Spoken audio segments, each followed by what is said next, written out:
Oh, glória. Aleluia. Vamos sentar, queridos, e eu quero aqui agradecer a Deus pela vida desse homem de Deus, pastor Johnson Dawson, e a sua digníssima ministra, esposa, ministra e bispa. Leide é o sucesso, né? Os pastores, ó, nosso querido aí. Cadê o querido irmão que fez hoje uma comida? Eu vou te falar, viu? Meu Deus do céu. Cadê ele, bonitão? Tá aqui não? O Val, tá? Foi maravilhoso. E o cuidado também, o Marcelo, com sua esposa e todos vocês, né?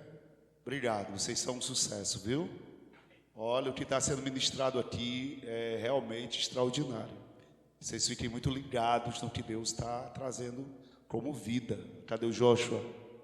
Bonitão, é Príncipe Valente. Cadê? Tá ali. Cabelo do Príncipe Valente ali. É um sucesso esse rapaz, viu? Homem de Deus, poderoso. Eu queria que trouxesse duas cadeiras aqui para me dar um exemplo, amém? Pode ser, meus queridos?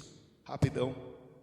Irmãos, é desafiador quando nós temos mais de um assunto para falar, né? Não é uma coisa simples, que acho que todo ministro passa por isso, né? Eu estou aqui com duas pendências divinas aqui, mas eu vou desenrolar o rolo, amém?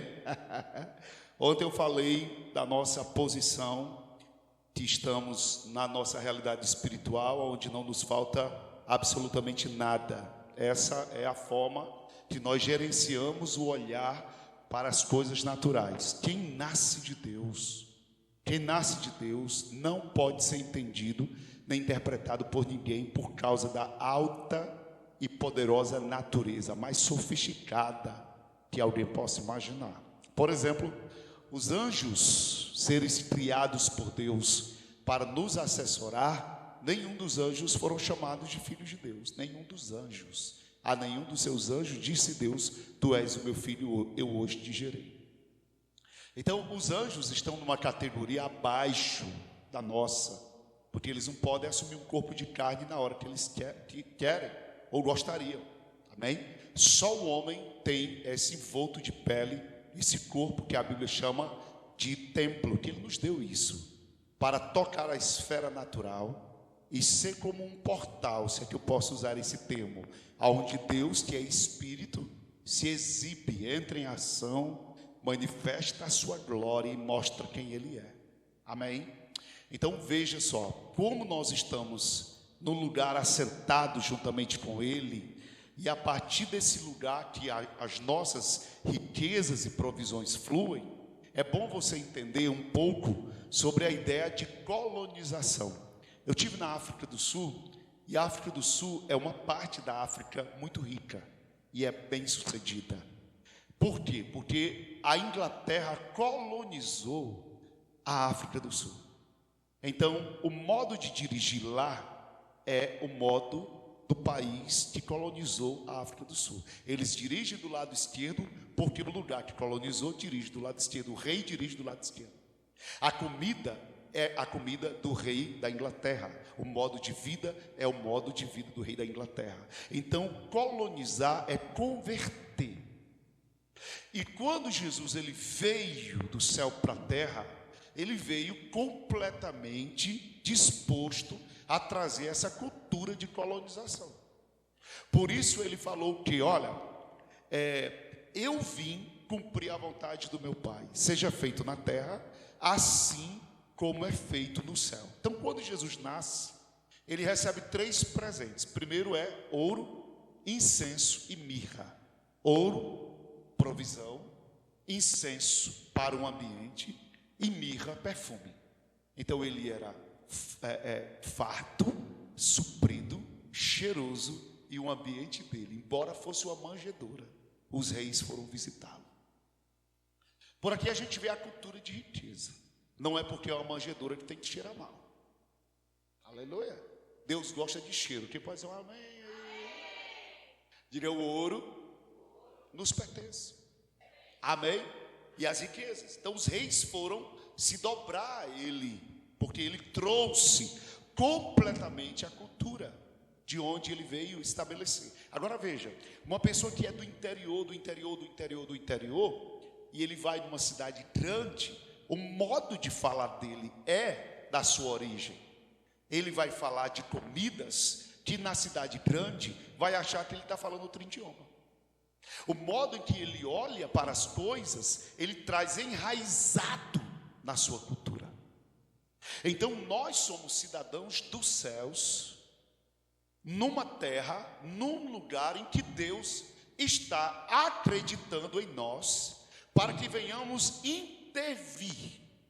Então veja, você não pode mais autorizar que uma pessoa enferma permaneça na sua presença como se isso fosse comum.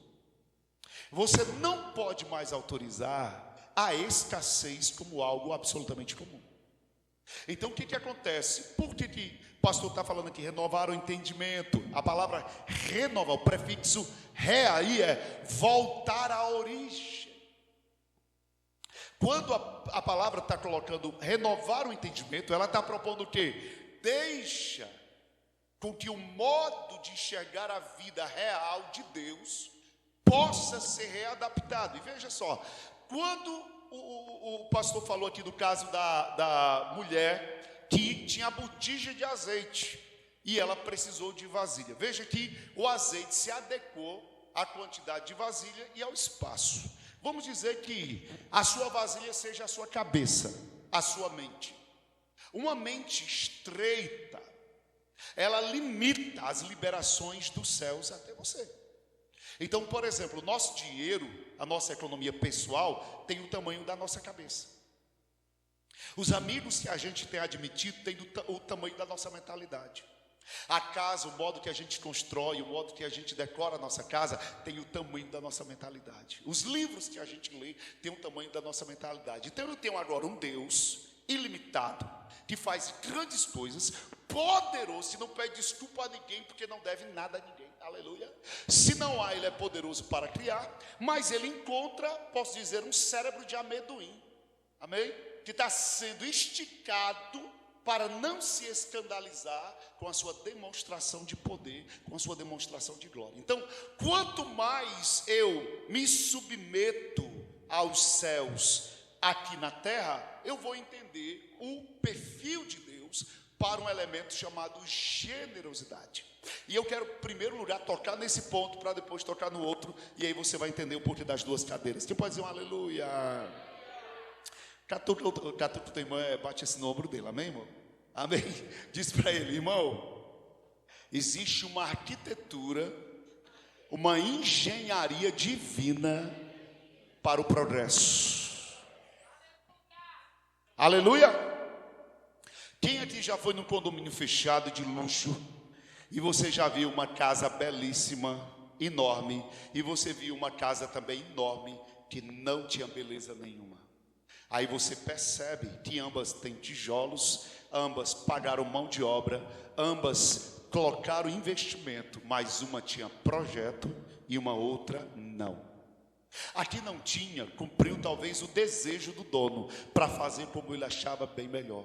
E aí você percebe que a questão não é a terra, a questão não é o tijolo, a questão não é o cimento, mas uma arquitetura. Engenheiros que constroem para que Deus possa fazer. Então, veja só, a confissão da palavra, ela é muito poderosa, sim ou não? A gente não fala que quando você confessa, você recebe? A gente não fala que quem crê já recebeu? Mas vocês já perceberam qual é a grande, não é uma coisa simples só falar, crê e recebi? Existe um trabalho muito grande para que isso seja solidificado no seu coração. Quem passou por essa experiência aqui? Só que nós somos um espírito, temos uma alma e habitamos em um, certo? A única coisa que divide seu espírito da sua alma é a palavra de Deus. Está lá em Hebreus capítulo 4, versículo 12. Mas você não pode demonizar os seus sentimentos, eles estão em você. Lá em Efésios capítulo 3, versículo 20 diz que ele é poderoso para fazer infinitamente mais, além de tudo, quanto pedimos ou conforme o seu poder que opera em nós. Quantos sabem que Deus trabalha com imagem? Imagem, imaginação. Deus te deu imaginação. Sim ou não? O homem tem imaginação má, o homem não nascido de novo, sim ou não? Mas o homem nascido de novo, ele pode imaginar? Pode ou não? É daí que vem a sua engenharia. É daí que vem a sua arquitetura. É daí que você produz. É daí que você dá espaço e material a Deus, para Ele poder dizer: eu achei alguém na terra que concorda comigo, que crê, que quando Ele escreve, desenha, pensa, elabora, vive isso, Ele não está perguntando quanto vale. Porque tem pessoas aqui que não querem nem pensar grande, porque acham que é caro pensar grande. Ele não quer nem pensar grande, porque ele faz contas para pensar grande. Aí Deus, simplesmente, Ele não vai entrar em ação, embora a gente carregue uma Bíblia com 66 capítulos poderosos, e tem lá um ímpio que ainda não confessa a mesma fé da gente, mas já se libertou, tirou a tampinha que está aqui, amém? Então Deus opera de forma extraordinária. Diga para o seu vizinho: vamos arrancar a tampa. Agora preste atenção. Eu pude perceber que o que eu confesso, o que eu creio, o que eu confesso, mas eu não vivo a experiência, eu não recebo. Você não tem como agradecer o que você não viveu. Então deixa eu te falar, quando você confessar algo, você vai precisar viver a experiência da sua confissão. Você vai precisar sentir. Pastor, sentir, vai. Você vai precisar ordenar que o seu sentimento viva, porque você não é só espírito, você tem alma, tem corpo. Então preste atenção. Quando você estiver crendo em algo, você vai ter que tirar um tempo de contemplação disso. É onde você vai sentar e você vai viver toda a sua experiência. Você vai visitar o lugar, você vai entrar no lugar, você vai sentir o cheiro, você vai ouvir barulho, você vai deixar com que até o seu corpo se submeta à realidade que você está tendo. Você vai ter que entrar no lugar. Vou te dar uma base bíblica, tá? Jesus falou assim: Abraão viu o meu dia e se alegrou. Abraão viu Jesus. Ele viveu toda a experiência e se alegrou. Então, se você não receber também com essa dimensão, você não recebe plenamente. Porque você vai agradecer pelo quê? Pelo que você não tem. Para ter, você vai ter que ter em todas as dimensões. Enquanto não está em todas as dimensões, você não tem completamente.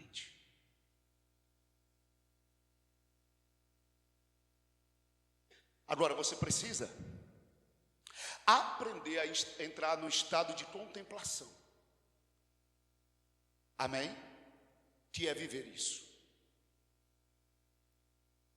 Se você não educar as suas emoções a viver isso, a entrar nisso, é no Espírito. Sim, é no Espírito, mas toda a sua vida. Amarás o Senhor teu Deus. Como? Com o que mais? E com o que mais? Para receber tem que ser de todo o coração, com toda a tua alma, com todo o teu entendimento, e levar o seu corpo a viver antecipadamente a realidade.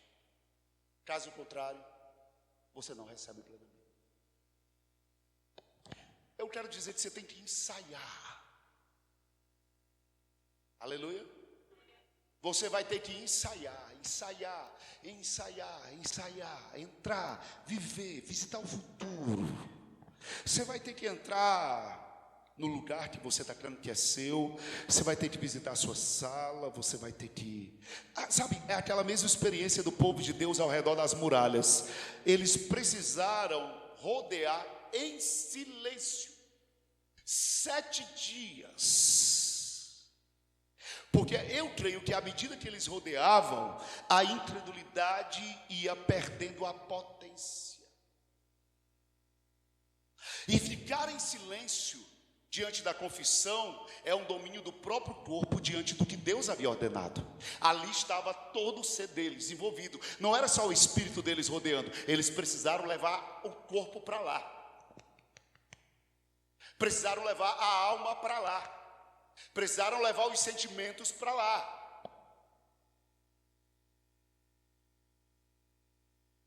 Aí depois, se você recebe dessa forma, aí você, obrigado, Pai, eu recebi.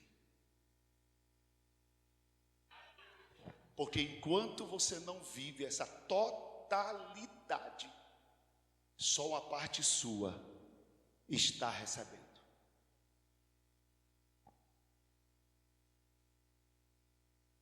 Vocês estão prontos para receber o que Deus está liberando aqui?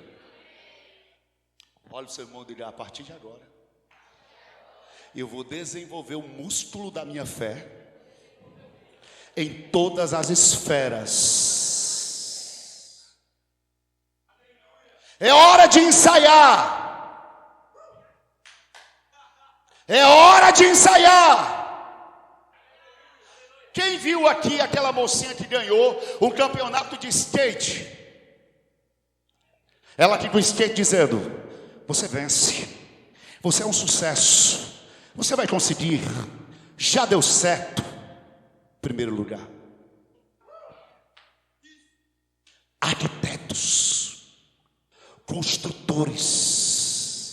Se você não viveu, não trouxe o seu futuro para agora, você está atrasando o processo.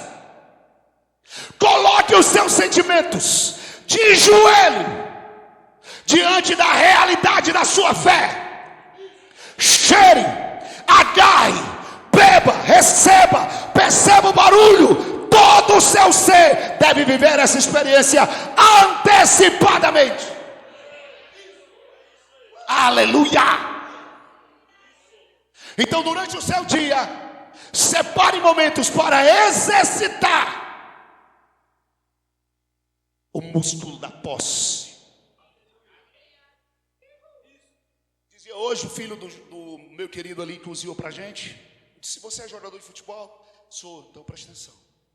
Mike Phelps, o grande nadador, ele criou um processo chamado recorde. Ele deitava na cama depois de ter treinado e ele via o corpo dele deslizando na piscina.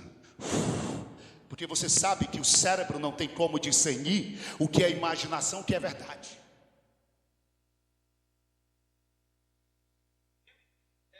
O homem não sabe.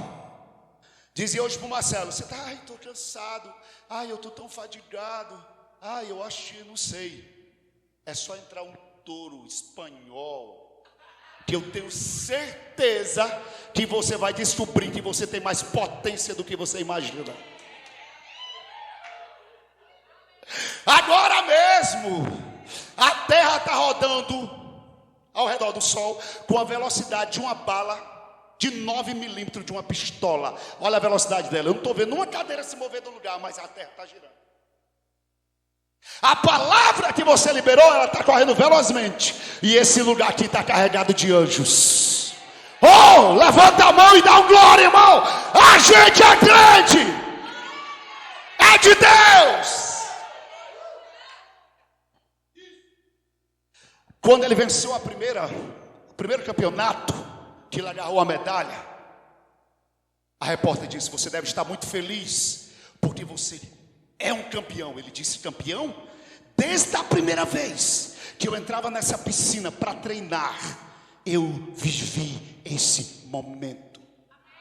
Ele não aconteceu agora, aconteceu antes. E a fé da Bíblia Viva diz, Romanos 4, versículo 17, diz que Deus crê de tal forma como se as coisas que Ele está crendo já fossem passado. Levanta a mão aí para receber. Diga: riquezas, poder, oportunidades estão sendo liberadas. E eu vou treinar todo o meu ser para antecipar o meu futuro, porque já está pago. Há uma mesa preparada. Ele já derramou o seu sangue e já me deu sim o amém. Ele pagou para que eu possa viver. Precisamos de arquitetos para arquitetar, para deixar o devaneio. Aleluia! Porque assim como o homem imagina em sua alma, assim ele é. O que é que está aqui? Cheios, mas uma cabeça que tem uma tampa. Está o pastor Johnson todo mês, tira a tampa, todo tira a tampa, tira a tampa. Está liberto? Aí Deus diz, espera aí, agora eu sou o roteirista. Nós vamos protagonizar a série que você quiser. E nesse lugar você vai ser o que você quiser. Ou você vai ser o doente, vai ser o quebrado, ou vai ser o bilionário, vai ser o rico, é você que decide. Você determina como você vai se sentir e com quem você vai viver e qual a postura que você vai assumir. Sabe, o meu pastor antigo era criança, ele contou uma história que na igreja as pessoas estavam crendo muita seca no Ceará, minha terra natal. E o pastor disse assim, irmãos, Deus vai mandar chuva. Só que no outro dia o sol rachando e veio uma menina com guarda-chuva. Aí rindo, ela disse, mas o pastor não orou para ter chuva, gente, então eu estou aqui. Percebe? Que diferencia que esse momento que você está agora, ele é completamente passageiro, postural. Então veja só, nesse lugar onde tudo foi liberado, é um reino a qual somos monarquia, nós vamos reestruturar a partir de um converter. A ambiência, por exemplo, que me deixa nervoso, me controla. Eu aprendi com Jesus que no momento, Hebreus capítulo 12, vai dizer que devemos considerar aquele que fez com que a ignomia e a ofensa para ele fosse nada. Ele não considerou. Rapaz, pensa aí que você vai deixar a gente nervosa. Porque algumas pessoas sabiam, ele não suporta a pressão do ambiente. Ele é intimidado, ela é intimidada. Você sabe que Satanás está ao nosso derredor, né? Ele não tem poder de onisciência, né? Ele te estuda. Ele está aqui, ó. Isso deixa ele nervoso, isso deixa ela nervosa, isso deixa ele desestruturado, isso deixa ela desestruturada. Então ele percebe sinais, comportamentos. Por isso a palavra diz: não te mostres fraco no dia da angústia, porque se mostrar fraco, a sua força será pequena. Então, irmão, levanta o ombro, 1 milímetro do rosto, já libera hormônio poderoso. Pesquisa. Foi feito pesquisa. Pessoas foram fazer entrevista. E pessoas foram fazer entrevista em posição de super-homem. Pegou aqui, sério? Pegou aqui, ó, a saliva e viu a quantidade de testosterona, todos os hormônios poderosos para aquelas pessoas que se posturavam. Meu inimigo ao meu redor me lendo toda hora e eu posição fetal querendo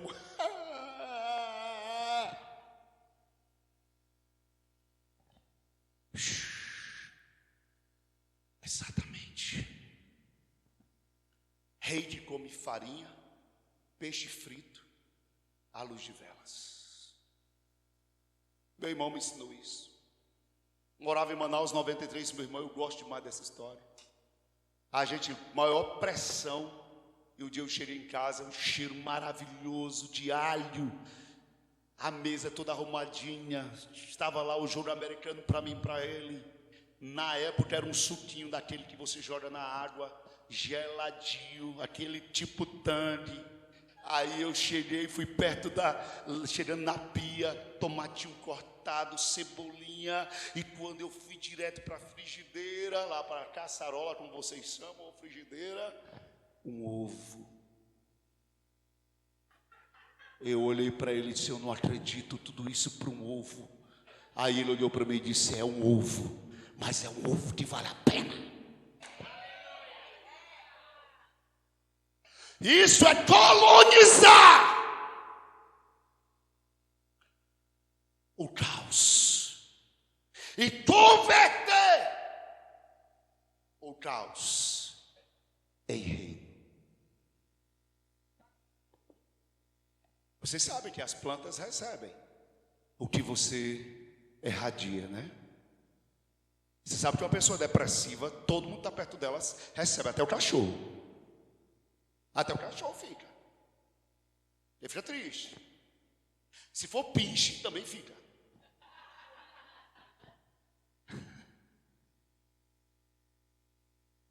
Agora preste atenção. Filipenses capítulo 4, versículo 6. Vai lá dizer para nós. Capítulo 4. Mas ele vai dizer que, olha, você deve orar. Não andeis ansiosos de coisa alguma, em tudo, porém, seja conhecida diante de Deus a vossa petição, pela oração e pela súplica, com ações de graça. Você sabia que quando a pessoa ela vive gratidão, aí você diz: é um mundo coach. Isso é um mundo coach ensina, porque muitos pastores derrotistas pararam de ensinar a palavra. Só que o mundo coach só pega o que interessa, igual os filhos de Seva. Como assim, pastor? Os filhos de Seva quiseram expulsar um demônio em nome de Jesus, que Paulo pregava. O diabo disse: eu conheço Paulo, conheço Jesus, mas você não. Calma, não se ofenda. Só quero dizer que o evangelho tem tudo isso e tem mais outras coisas. Amém? Então vamos lá. Aí ele falou: apresenta a Deus pela oração e com ações de graças. Pessoas te agradecem, o cérebro delas é livre para aprender. É uma cabeça expandida. Aleluia. Aí veja o próximo versículo. E a paz que excede a todo entendimento. Deixa eu te falar, essa paz aí não é shalom. Não é shalom. Essa paz aí, o nome dela é o nome de uma mulher. É feminino esse nome. Eirene. Todo mundo fala Eirene. Fala Eirene. Sabe o que quer dizer essa paz aí? Estado mental de tranquilidade. Finalização de guerra e governo sobre o caos. Ou seja, mentalmente tu vai deixar de ser louco, doido. Você vai entrar no estado de Eirene. Saúde mental. Harmonia. Uau. Shalom. No grego diz: aqueles que têm a convicção da salvação, por isso são inabaláveis. Eirene. Bata a mão no ombro do irmão e diga: Eirene para você. Diga: saúde mental, harmonia absoluta, ausência de tormento e governo absoluto do caos. Todo mundo Eirene, fala Eirene!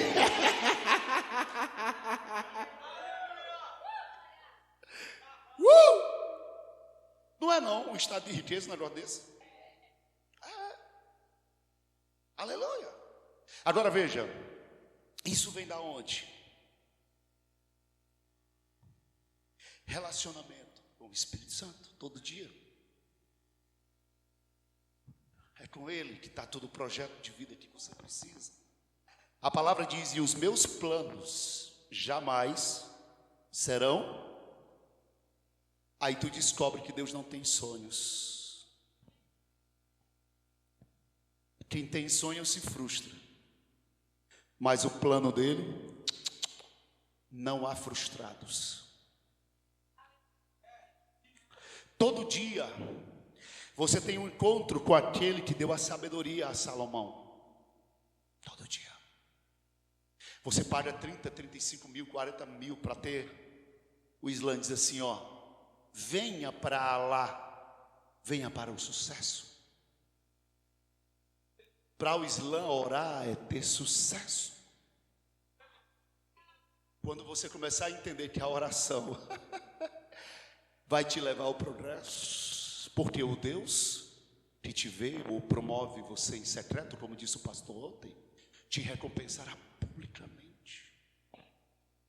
Com ele você aprende o que é elegância, porque a elegância de Deus chama-se sabedoria. Você não se troca. Você aprende a ser generoso. Você está pronto para ouvir, tardio para falar. Aprende com quem? Holy Spirit. All the time. Hear your voice. Aprendendo com Ele. Você acha que Jesus, a palavra, todas as noites, ia receber de quem? Transferências, descargas, impartição. É um termo que só é usado para a igreja. O que é impartição? Uma transferência brutal de poder. Aonde? Recebendo Irene. Jesus precisava dessa paz, porque nem os seus irmãos criam dele. Sabia que tentaram detê-lo? Vamos amarrar o doido. É doido. De onde vem isso? Porque quando você entra no estado de prosperidade, quem leu aqui daquele cara que caiu a maçã na cabeça dele? Eureka! Uma ideia que veio do ócio. E é ócio, pastor? Nada, fazendo nada vezes nada. Se você não entrar no estado de descanso de Irene, você não percebe. Tá calma, a cabeça tá.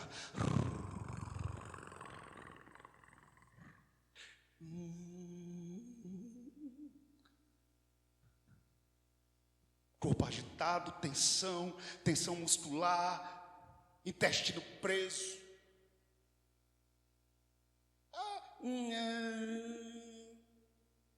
Ai, meu Deus, eu preciso lutar. Ai, Pai, me ajuda. Me ajuda, Pai, me ajuda. Porque eu estou querendo entrar nesse estado de paz. Porque para você entrar nesse estado de paz, você precisa orar. E deixa eu te falar, essa oração não é pedir nada. Essa oração é contemplar a presença. Vocês estão prontos para aquilo que Deus vai derramar agora? Certeza? Diga, é por isso que a oração é simples. É conhecê-lo mais. Não vá à oração como quem vai com um carrinho de supermercado, encher do carrinho. Desfrute da presença. A igreja de Atos era uma igreja poderosa na palavra, no Espírito e nos dons, mas ela não tinha a revelação da riqueza e prosperidade que Abraão trazia. Está sendo restaurada agora. Mas a primeira igreja, não tinha revelação da riqueza. Não tinha. Fervente em oração, poderosa na palavra, piedosos. Mas não tinha revelação da riqueza que Abraão tinha, a qual chegou até nós. Quem pode dizer um aleluia? Fala para o irmão, tudo isso é para toda generosidade. Fala, toda generosidade. Toda generosidade. Salmo 24, versículo 1, rapidamente, eu ainda tenho aí uns 15 minutos. Vamos lá, gente, me ajuda. Salmo 24, versículo 1. Quem está recebendo essa palavra? Meu Deus do céu. Rapaz, o nível da conferência está alto, você percebeu? Se tu não fizer nada, agir nada, pelo amor de Deus, viu? Te falar, viu? Meu amigo, vou te falar. O J.C. Riley, dizia que crer sem agir é a mesma fé que os demônios têm. Eles creem que tremem. Salmo 24:1 diz: ao Senhor pertence o quê? E a tudo que nela contém o mundo e nele os que habitam nele. Meu Deus do céu. Então, o nosso Pai é o dono de tudo. Então, o mundo vê as riquezas como reservatório. Deus vê a riqueza como um ato ilimitado de distribuição. Percebe isso?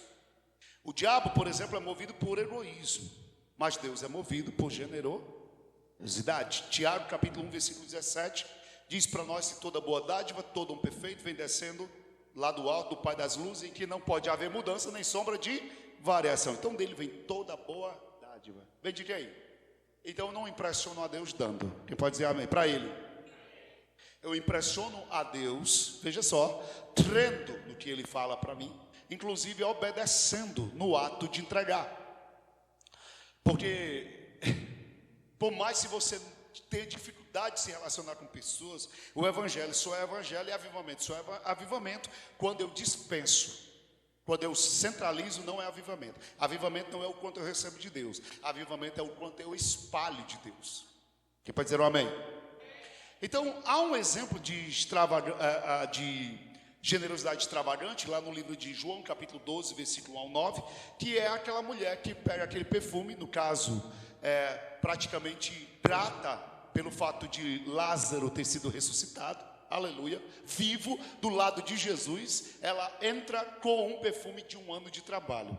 A gente sabe que as contas ali é um dia de trabalho de uma secretária hoje, lá em Manaus está média de R$170 o dia do diarista. Então, você pegar um dia e calcular isso durante 1 ano, amém, irmão? Então vai dar mais ou menos aí uns R$45 mil a R$47 mil, o valor, dependendo do preço da diarista, o perfume que ela derramou sobre os pés de Jesus. Então, por aí você vê que aquela mulher revelou um ato de generosidade extravagante. E eu vou te falar, irmãos, aqui que está o ponto, viu? Segura isso aí. Porque a gente dá o que é conveniente e crer para receber é um nível. Agora, crer para dar é outro. Quem pode dizer um aleluia? Judas, quando viu o perfume sendo derramado, incomodou ele, né? Todo mundo sabe que Judas roubava e vendeu Jesus por quantas moedas? 30 moedas. Era o que Jesus valia para ele. 30 moedas. Era o que Jesus valia para Judas. 30 moedas. E aquela mulher, Jesus valia muito mais para ela. Amém? Então, agora veja, se Judas tivesse visto a riqueza de Salomão, ele tinha enlouquecido. Porque, aleluia, a riqueza de Salomão, irmão, ela era, por exemplo, foi feita uma equivalência do que Salomão entregou a Deus dos bois, do ouro. Hoje seria equivalente a 21 bilhões de dólares. A 21 bilhões de dólares. Judas tinha ficado louco. Abraão foi mais longe, ofereceu o próprio filho. Irmão, eu tenho um neto, cara, eu sou apaixonado por ele. Abraão tinha um filho da velhice. E Deus diz: Abraão, sobe, pega o teu filho, e o teu único filho já era um garoto, um adolescente, que você está apegado. Ele sobe com o menino, faz o altar na madrugada e pega o cutelo para obedecer a Deus. Isso não é romântico. Foi verdade, jogou o menino e disse: eu vou te entregar. Na hora que ele levanta, aí Deus: ei, Abraão, agora eu sei que tu temes. Aí eu disse: meu Deus, ele não era para ter dito: agora, Abraão, eu sei que tu crê em mim. Não, ele disse: agora eu sei que tu temes a Deus. O que Deus teria de Abraão? Falei hoje no almoço. O desapego dele. Você só é generoso quando você é desapegado. Fala para o irmão ao seu lado, desapega. Tem 3 níveis de generosidade, segura aí. Primeiro, o dízimo é dever. Mas eu não dou dízimo porque aqui eu tive experiência de um pastor ladrão, um pastor bandido. Aí você não pode justificar a desobediência e a avareza por causa da desobediência e avareza do outro. O dízimo é apenas 10%. O dízimo não é prova de generosidade não, viu? É dever. Eu não sou generoso dando dízimo. É só 10%. Agora veja. O segundo nível é a oferta. A oferta é a adoração. O que Deus pediu dos sacerdotes? Oferta. O que ele pediu do povo? Oferta. O que Jesus foi da parte de Deus para nós? Oferta. Quando eu levanto a minha oferta para dar, é a mesma coisa de eu pegar o pão e o vinho da ceia. Eu estou anunciando através do pão e do vinho, aleluia, que ali representa o corpo e o sangue de Jesus. A oferta eu estou anunciando, Jesus foi a oferta de Deus por mim. Então quando você pensar em ofertar, pense em adoração. Então não fique aqui é por isso que a gente tem que ser mais cuidadoso nessa hora. Irmão, vamos ofertar. Você que dirige o culto, você. Irmão, vamos ofertar. Faça isso não, porque vou descer aqui, tá? Olha, tem unção, vocês ouviram?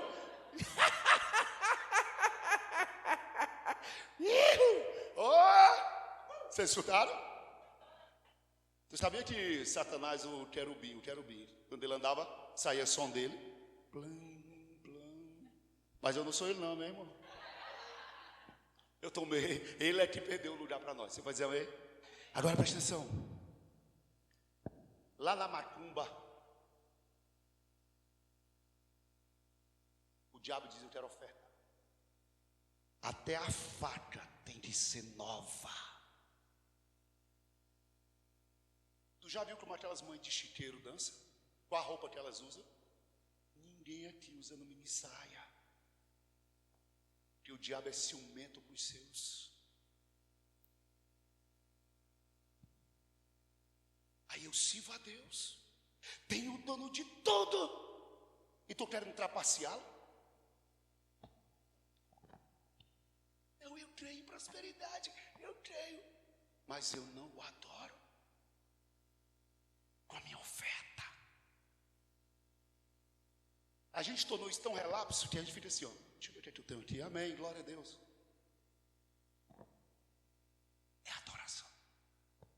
Pastor, eu só tenho moeda, mas adore. Pastor, eu tenho, adore. Separe a cédula com muito carinho, porque você está adorando. Aqui são homens que recebem, mas ali é aquele que vive para sempre. Diga aleluia. Cadê os sacerdotes? Agora tem um terceiro nível, que é a generosidade. A generosidade é maior que o dízimo. Ela que determina a nota da oferta. E é para toda a generosidade que ele nos chama. Porque a generosidade ultrapassa esses 2 níveis. Dízimo é dever. Oferta é adoração. E a generosidade faz o quê? Olha para esses 2 níveis e diz: eu posso ir além, porque ele merece além. Aleluia. Aleluia. Quem pode dizer amém? 1 Reis, vou te mostrar o que é generosidade, capítulo 10, versículo 13. Quem está recebendo essa palavra? Eita! O rei Salomão deu à rainha de Sabá tudo quanto ela desejou e pediu. Deu ou não deu? Rapaz, eu acho que ela pediu coisa boa. Vírgula. Fora a tudo que lhe deu por sua própria generosidade real. Aqui vem a outra coisa. Porque ele não deu apenas do que o reino podia dar. Ele agora foi generoso porque ele pegou do dele, do pessoal dele, e deu. Aí ele deixou de dar forma comum e entrou no ato da generosidade, percebe?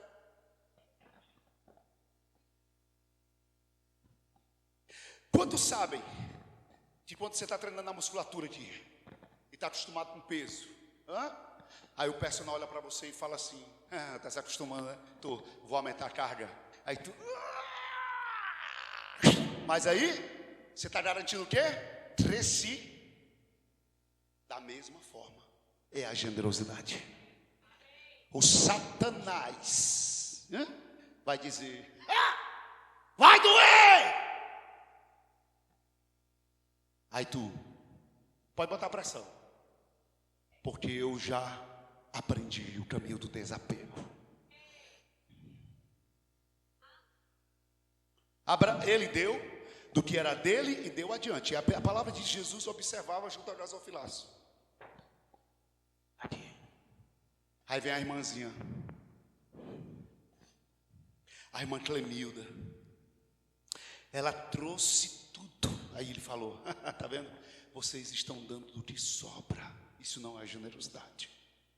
Ela deu tudo o que ela tinha. Aí é generosidade. Aleluia. Aleluia. Diga aleluia. Vou te mostrar um exemplo do que é generosidade. A gente age com Deus. Quem já levou o filho aqui, já tarde não, diz: pai, me leva ali para me comer um X-tudo, um Mac, que tem sorvete, tem batata e tem tudo. Quem já levou a criança aqui? Aí tu leva, né? Tu vai dirigindo aqui. Aí o menino pega aquele negócio, aquele combo com batata, com tudo que, né? Aí você está dirigindo aqui, do nada você coloca a mão aqui para pegar uma batatinha. Quando você pega a batatinha, ele faz o quê? Ei! Pera lá, a batatinha é minha. Mas aí ele não sabe que o dono de tudo levou ele no carro, pagou pela batatinha, tem mais dinheiro para comprar todas as batatinhas que existem ali. A gente age com Deus assim. Ele nos dará a vida, a riqueza, o suprimento. E quando ele pede algo,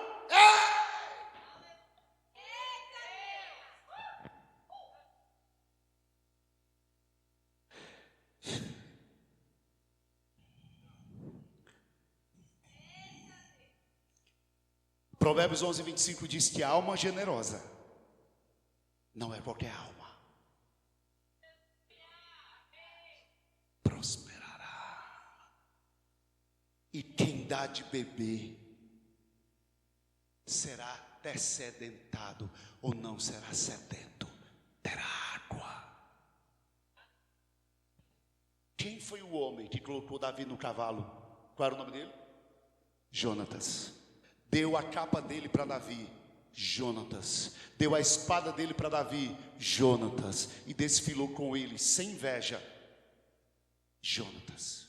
Jonatas morre, o filho de Jonatas, fugindo com a sua secretária, cai, fica aleijado, Mefibosete. Anos depois, Davi chega lá, naquela terra seca e árida, e pergunta: existe algum filho de Jonatas para me demonstrar toda a minha generosidade? Lembrou de Mefibosete, chama para que ele venha à minha mesa. O que você planta agora, teus filhos sentarão em mesa de reis. Por causa da sua generosidade. Você nunca mais vai brigar com Deus. Vou te falar a última coisa, duas coisas. A generosidade aumenta a tua influência. Diz para o teu irmão: a tua generosidade vai aumentar a tua influência. Tu será conhecido em Brasília, fora de Brasília, só por causa da tua generosidade. Provérbios 11, 24 diz: quem dá liberalmente, ainda se lhe acrescenta mais e mais, e o que é teimado, o que é justo, será em pura perca. A Bíblia vai mostrar que a influência de Salomão só crescia. Por quê? Generoso. E segundo, a tua generosidade vai multiplicar o teu dinheiro e o teu patrimônio. 2 Coríntios 9, 11. Enriquecendo-vos em tudo, para toda generosidade, o qual faz que por nosso intermédio sejam tributadas graças a Deus. A tua generosidade vai trazer proteção para a tua casa e os teus negócios. Salmos 112, versículo 5. Ditoso o homem que se compadece empresta, ele defenderá a sua causa em juízo, não será jamais abalado, será tido em memória eterna. Não se atemoriza de má notícia, o seu coração é firme, confiante no Senhor. O seu coração bem firmado não teme, até ver cumprido nos seus adversários o seu desejo. Distribuiu e dá aos pobres, e a sua justiça permanece para sempre, e o seu poder se exalta em glória. O perverso vê isso e fica com raiva, range os dentes e se consome. O desejo dos perversos perecerá. Fica de pé agora. Ei, irmão, é para romper agora. Eu gostaria que você levantasse as mãos, porque a presença de Deus está densa aqui, viu? Olha só, está densa. Olha só, terá uma liberação aqui poderosa. E agora? Eu quero saber aqui, em primeiro lugar, quem está afastado, que está nesse lugar, foi convidado, mas está longe do Senhor e precisa se reconciliar agora. Vem aqui. Eu quero orar por você, amado. Vem agora. Vem agora, vem agora. Vem agora. Vem agora. Vem agora se reconciliar. Vem agora, filho. Vem, filho. Vem, filho. Vem, filho amado.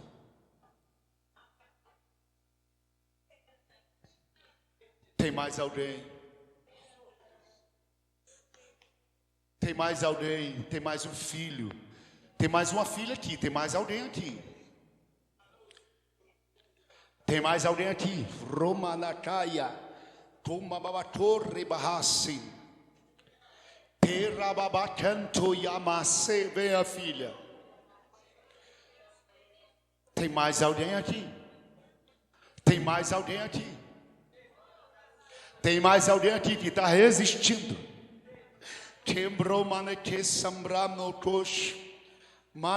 A igreja começa a orar do Espírito. Oh, rebandos.